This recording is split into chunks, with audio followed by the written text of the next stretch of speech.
escuchando A Primera Hora, un programa pensado para ti. Señores, gracias por continuar con nosotros aquí en A Primera Hora. Y a propósito de que estamos en el mes de la Constitución, 180 aniversario de la Constitución, la semana pasada, de todos los temas que están sucediendo en el país y con nuestro vecino y querido país de Haití. Hoy recibimos al presidente del Instituto Duartiano, nuestro amigo Wilson Gómez, con quien conversamos de temas interesantes. Buenos días, don Wilson, ¿cómo está usted? Bueno, buenos días. Agradecer tanto a la producción como a los realizadores de A Primera Hora que nos permitan llegar a su gran público en esta mañana. Claro que sí. Mire, yo quiero empezar, don Wilson, por un tema que la última vez no pudimos tocar porque se debatió muy rápido aquí en el país y en el Congreso, que fue la modificación de la Constitución Dominicana. 40 modificaciones ha sufrido. En esta ocasión, el presidente Luis Abinader tenía el interés de modificarla, según él, para colocarle candados para la forma de reelección presidencial o de escogencia o de permanencia en el cargo, cambiar al Procurador General de la República o la forma de elección y para reducir curules. Y se promulgó y se aprobó en 2 semanas y se promulgó semana siguiente. ¿Qué le pareció a usted esto y si usted lo vio necesario desde ese aspecto?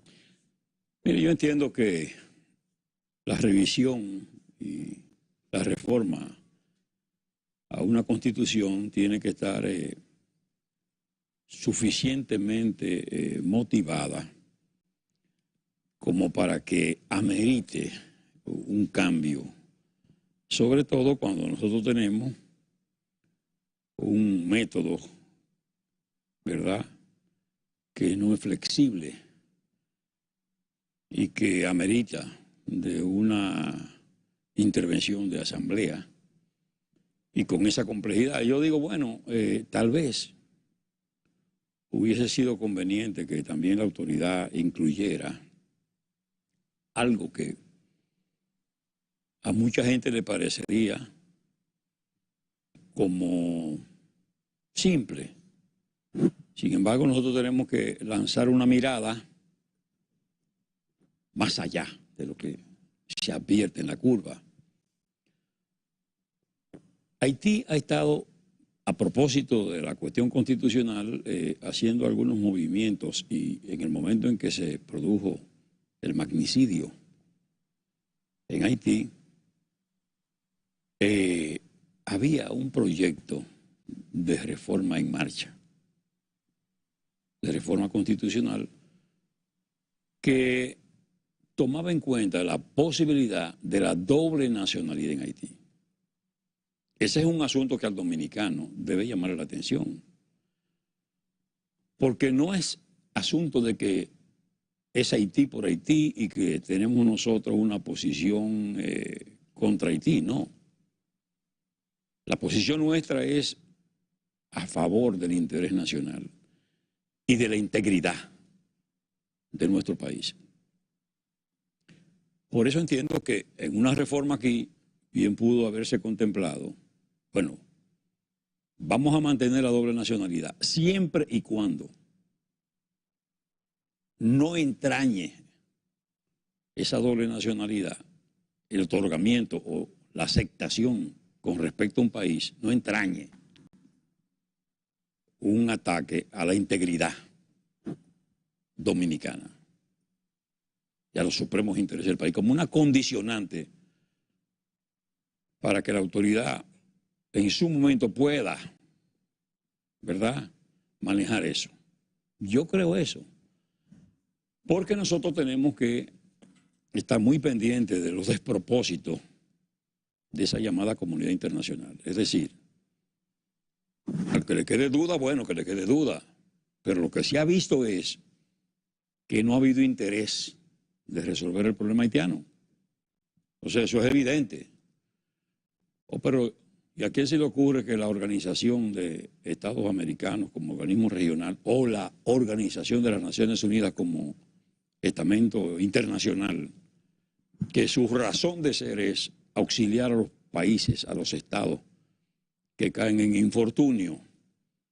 Y Haití tiene las columnas institucionales en el suelo, falta de autoridad, caos, problema de salubridad, problema económico, inseguridad social, el control territorial de bandas armadas, de desaprensivos que están haciendo todo tipo de maldades y cometen asesinatos. Y no hacen nada y no hay una reacción. O la reacción es contra la República Dominicana. No deporten, no cumplan con su ejercicio, ¿verdad?, de autonomía y de soberanía, de aplicar su ley. Todo el mundo puede hacerlo. El presidente Trump, que acaba de llegar a la presidencia de la República, o mejor dicho, a la presidencia de los Estados Unidos, ha dicho claramente que va a poner en práctica política de deportación masiva. Y ese es su derecho. Y ese es el ejercicio de la soberanía estadounidense o norteamericana. Eso es correcto. ¿A quién se le ocurre ir en contra de eso? A nadie. Pero aquí sí pueden venir a pretender narigonear, interferir en una violación abierta a lo que establece la Constitución Dominicana. Realmente la situación nuestra ha sido muy difícil porque se ha procurado una salida al problema haitiano con el concurso determinante de la República Dominicana, lo que no va a ser posible. Porque eso se ha dicho y será así. Lo ha dicho la autoridad, los responsables de poner en práctica la política internacional. En este caso lidera esa acción el presidente de la República, pero naturalmente el pueblo dominicano, en sentido general, está muy claro de que no pueden contar con nuestro país para la solución del problema haitiano. De hecho, todo lo contrario. Aquí hay que desincentivar el asunto de las parturientas y esa migración irregular con acciones mayores, porque esa tiene que ser una política integral, la de frontera.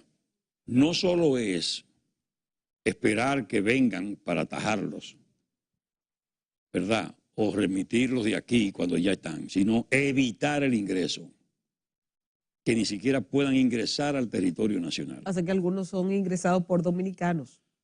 Bueno, pero como quiera, corresponde a la autoridad dominicana ir en contra de esos malos dominicanos. Es decir, es un asunto de que la autoridad tiene que, como dijo Duarte, el gobierno ha de mostrarse justo y enérgico, o no tendremos ni libertad y, en consecuencia, ni independencia nacional. Wilson, yo quería preguntarle, porque me alegra mucho que usted trajera a colación el tema de la agenda y los organismos internacionales y la presión que siempre aplican a la República Dominicana con respecto al tema haitiano. Sabe que el presidente Luis Abinader, por presión social, porque había mucha presión social, decidió hacer deportaciones de más de 10.000 haitianos a la semana.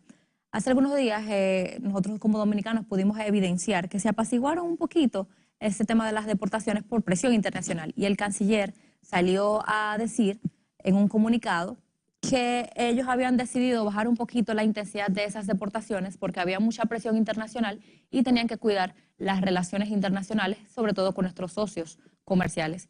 ¿Qué vale su parecer al respecto? Bueno, eso es parte del problema nuestro.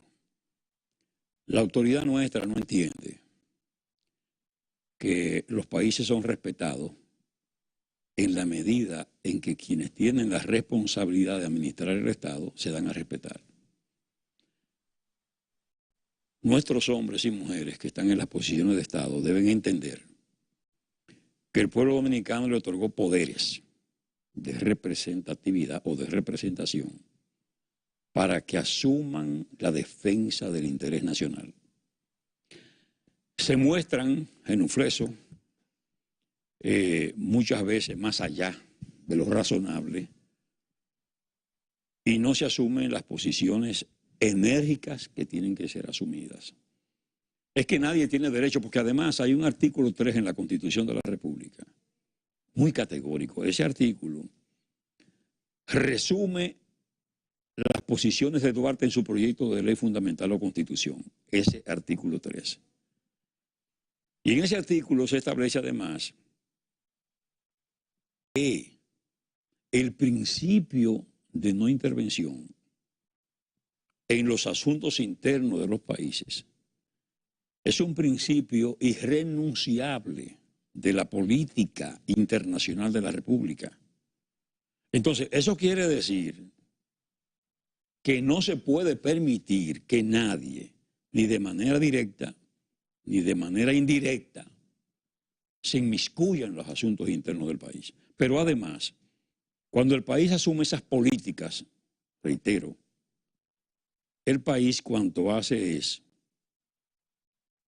ejercer su derecho de autonomía, de soberanía. Entonces, oye, las autoridades están puestas ahí para cumplir. Eso de estar poniendo tibieza a cuestiones que necesitan en este momento de posiciones intransigentes con la cuestión de principio, es parte del problema nuestro. Ahora, nosotros sí, el Instituto Duartiano, que tiene su compromiso con este país, porque asumir la defensa del pensamiento de Duarte es asumir la defensa abierta, categórica, a la soberanía nacional, al supremo interés de la nación. El presidente de la República dio su palabra, 10.000 personas por lo menos semanalmente, de indocumentados o ilegales que están en el territorio nacional. ¿Qué vamos a hacer nosotros? Bueno, un día cualquiera nos vamos a colocar en los distintos puntos fronterizos para contabilizar la salida en ese día. Entonces, eso, ¿verdad? Multiplicarlo por lo que es el mes. Doctor, yo quisiera aprovechar su condición de jurista y antiguo y respetable juez del Tribunal Constitucional Dominicano, y quisiera volver al tema de la modificación constitucional del pasado 27 de octubre. Una de las novedades de la reforma fue incluir dentro de la denominada cláusula pétrea, es decir, de aquellos aspectos que la propia Constitución señala que de ella no pueden ser modificados, el actual modelo de reelección presidencial, consistente en 2 periodos consecutivos y nunca más. Usted, como conocedor de la materia constitucional, sabe que una de las características de la supremacía constitucional es que la Constitución traza ella misma su procedimiento de reforma. Claro. Esta reforma reciente, al tocar la denominada cláusula pétrea como límite material al poder de reforma, llevó a que algunos juristas y otros generadores de opinión pública plantearan que la reforma tocaba el procedimiento de reforma. Y al tocar el procedimiento de reforma, en aplicación del artículo 272 de la Constitución, era necesario un referéndum aprobatorio de la reforma constitucional. Es decir, que la reforma constitucional, antes de ser proclamada, debía de ser sometida a la aprobación o no de la ciudadanía. Usted, como antiguo juez y conocedor del comportamiento de la jurisprudencia constitucional, ¿cree necesario o creía necesario un referéndum aprobatorio? Bueno, fíjese, cuando el constituyente planteó esa posibilidad de un referéndum previo, sobre todo en lo que son derechos fundamentales y lo que involucra el elegir y ser elegido, es indudablemente un derecho fundamental. Quiso realmente asegurarse de que se expresara el pueblo en el sentido de si se identificaba o no con esos procesos. Y eso se estableció, pero no se cumplió con las reservas de ley reglamentaria que la propia Constitución establecía. Por tanto, nunca se han creado las condiciones para que eso sea posible. Yo creo que eso era más necesario que la misma Constitución. Haber logrado una ley sobre el referéndum iba a ser más histórico para el presidente Abinader. Claro que sí, claro que sí. Pero hay una cantidad enorme de reservas de ley que no se han cumplido, inclusive muchas importantes. Entonces, ahí radica el problema, es que no hay una disposición que permita. Entonces, en cierto modo, no se caracteriza el propósito del constituyente, ¿verdad? O del revisor, de que haya, en cierto modo, normativas que acomoden la materialización de ese procedimiento. A lo mejor es profeso, pero la verdad es que nadie ha mostrado interés para que eso ocurra. Lo mismo pasa con el artículo 10 de la Constitución de la República, que ya, oiga, ya hace de eso 14 años, ya casi 15, porque en enero se cumplen 15 años de esa reforma de 2010. ¿Y qué se establece ahí? Bueno, la necesidad de que se articule una disposición legal que garantice la protección de la soberanía terrestre en frontera, de modo y manera que en una determinada extensión superficial, ¿verdad?, el dominicano o la dominicana sea quien califique para ser titular de terreno en esa franja, que en cierto modo es una protección a esa soberanía terrestre y además a una zona estratégica, porque es indudablemente estratégico, ¿verdad?, lo que concierne a una frontera. Todos los países que tienen esa frontera terrestre suelen establecer esas disposiciones para asegurar su propia integridad y que un extranjero, ¿verdad?, no pueda adquirir y comprometer los límites inclusive. Porque cuando en el límite, ¿verdad?, no hay un dominicano y hay un extranjero, en cierto modo se enrarece un tanto la franja. Y sobre todo, imagínense que sea un propósito de los vecinos haitianos, ¿verdad?, adquirir, como de hecho, y es un asunto que nunca se ha investigado, pero en la zona de frontera, en muchos puntos, se adquiere tierra por encima del precio de mercado. Una cosa que tiene que llamar la atención. ¿Por qué? Bueno, ¿por qué? O sea, ¿por qué la adquieren? Porque quieren no. tener ese... Bueno, ahí es que tiene que sobrevenir una investigación, porque uno dice, bueno, o facilita el tránsito libre, porque esto es mi tierra, internamente. Claro. Y si es mía, yo puedo hacer... O de personas, o de armas, ¿verdad?, o de productos. Sí. Algo pasa. Sobre todo si es por encima del precio. Claro, y en una zona donde nunca la tierra había tenido tanto valor. Sí. Entonces esos son de los elementos que no se investigan, que pasan y se sabe que pasan. Y no es de ahora, eso hace mucho tiempo que ha ocurrido. Pero fíjese bien, no ha habido interés para articular esa disposición legal. Y creo que nadie ha alzado la voz con ese tema tampoco. Usted fue la primera vez que la primera persona que escucho diciéndolo. Sí, no, eso está ahí en la Constitución de la República, una reserva de ley. Y a nadie le ha interesado en asumir ese proyecto. Oiga eso. Sí. Y aquí, sin embargo, hay proyectos que, se reforman como se conoció. 2 semanas. Cuando hay interés, oiga bien, cuando hay interés, y ese es un asunto de interés nacional. 2 semanas. ¿Te entiende? Es un asunto de interés nacional. Pero eso no es prioritario. Don Wilson, usted sabe que hace un rato en el panel nosotros hablábamos de que a nosotros nos tildan de racistas y entre otras, xenófobos, entre otros temas, de que maltratamos a los haitianos. Yo decía, mira, yo entiendo la situación que pasa Haití, a mí me da pena y de verdad lamento. A todos nos da. La situación que está pasando, porque cualquiera en esa situación buscaría su supervivencia. Claro. Pero hay otra realidad que también a mí como dominicana me preocupa, y es que de tanto dejar entrar haitianos y haitianos por la pena, llega un momento de que los haitianos desplacen a los dominicanos, sobre todo por algo que hemos hablado en varias ocasiones. La mujer dominicana está pariendo menos, está más concentrada en su preparación, tiene menos cantidad de hijos. Una familia de una dominicana puede tener 1 o 2 hijos, 3 cuando mucho, pero las haitianas 3, 4, 5, 7, o sea, pueden tener muchos hijos y están constantemente, más que preparándose, pariendo. Entonces, usted ve la posibilidad de que, tal vez sea una exageración mía, de algunos que lo hemos pensado, de que la República Dominicana, con este proceso de entrada constante de haitianos, a pesar de las deportaciones, se genere un desplazamiento a corto, mediano, largo plazo de la nacionalidad dominicana? Mire, la verdad es que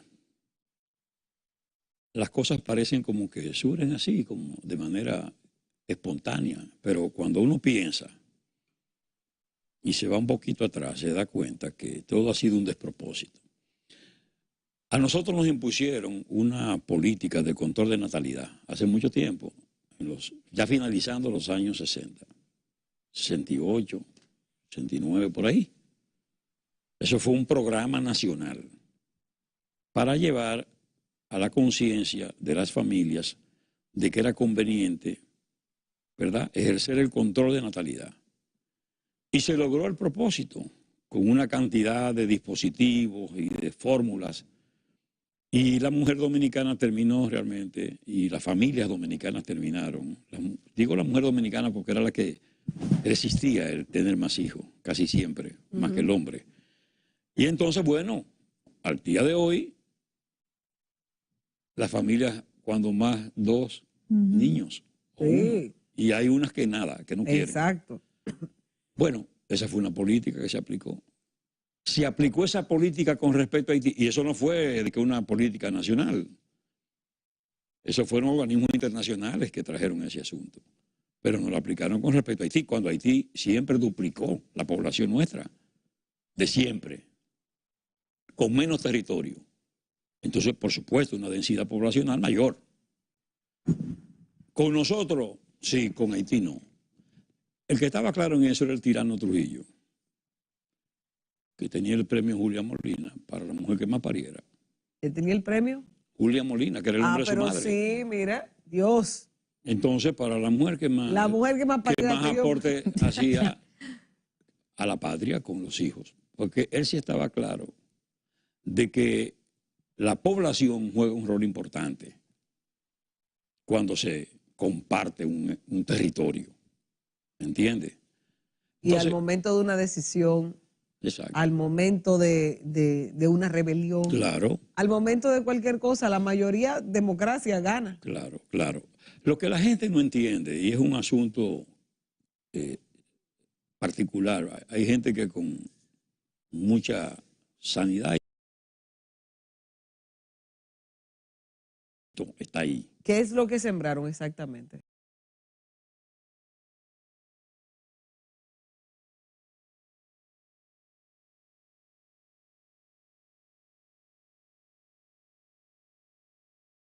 Nosotros. Fíjese ahora mismo, acaban de sustituir ayer al primer ministro García.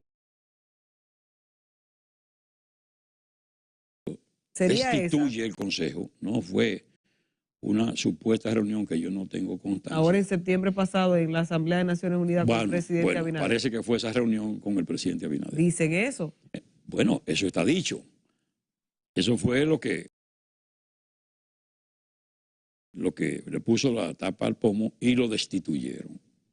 ¿Usted cree que eso es válido?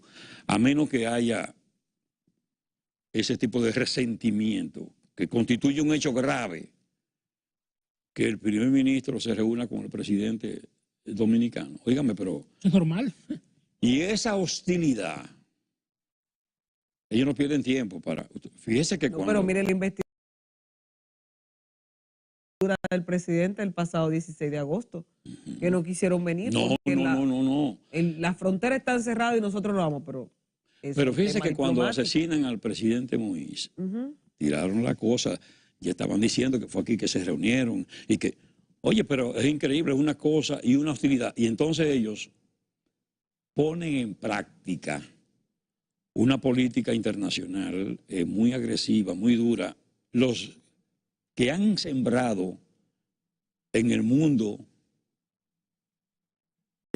internacional la idea de que nosotros somos xenófobos, que nosotros tenemos una vocación esclavista, que discriminamos, que somos racistas, que queremos un apartheid en el Caribe, que nosotros practicamos apatridia, ¿o son ellos? Son ellos. Con el problema y la desventaja de que la autoridad nacional, aunque ellos lo nieguen, porque las autoridades diplomáticas de aquí, la Cancillería niega eso, no es verdad. Aquí no ha habido una ofensiva diplomática internacional. ¿A la altura o mayor? Claro, dirigir a aclarar las cosas, porque mucha gente desconoce la historia, y es un problema de historia.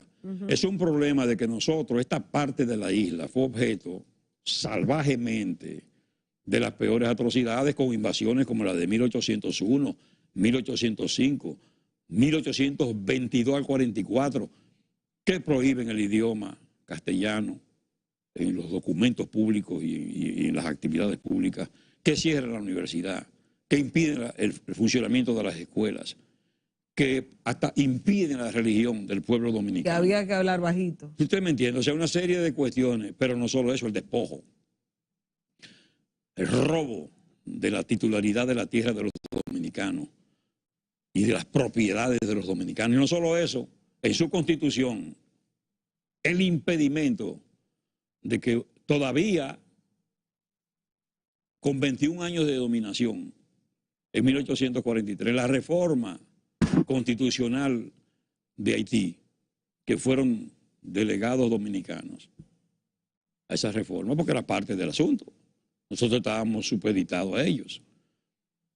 ¿Cuál fue el esfuerzo de los que representaban esta parte de la isla? Óigame, señores, permítanos tener propiedad, porque la Constitución lo prohibía, la anterior, no lo permitieron, ni le permitieron tampoco ocupar cargos públicos, prohibido en la Constitución. Entonces, óigame, nosotros nos independizamos de Haití, no fue de España, ni de Inglaterra, ni de ninguna otra gran potencia, fue de Haití. Y no solo fue que nos independizamos, fue que proclamamos la independencia el 27 de febrero de 1844, y ya a los 20 días había una guerra, una confrontación dura en Asua, la batalla de Asua el 19 de marzo, fue 20 días después, y 10 días después la de Santiago, y después de ahí, de 1844 a 1856, entre encuentros, combates, batallas y acciones armadas, 29 acciones, donde el dominicano tuvo que sacar de abajo porque enfrentó a un ejército con técnicas de los hombres de Napoleón, armado, un ejército perfilado, con 40 años de independencia, esa gente, porque ellos fueron los primeros en independizarse en América Latina. Así es. En 1804. Y sin embargo, ese pueblo dominicano, que es la grandeza de Duarte, el haber sembrado en el corazón y la mente de cada dominicano los principios de soberanía, el principio de libertad.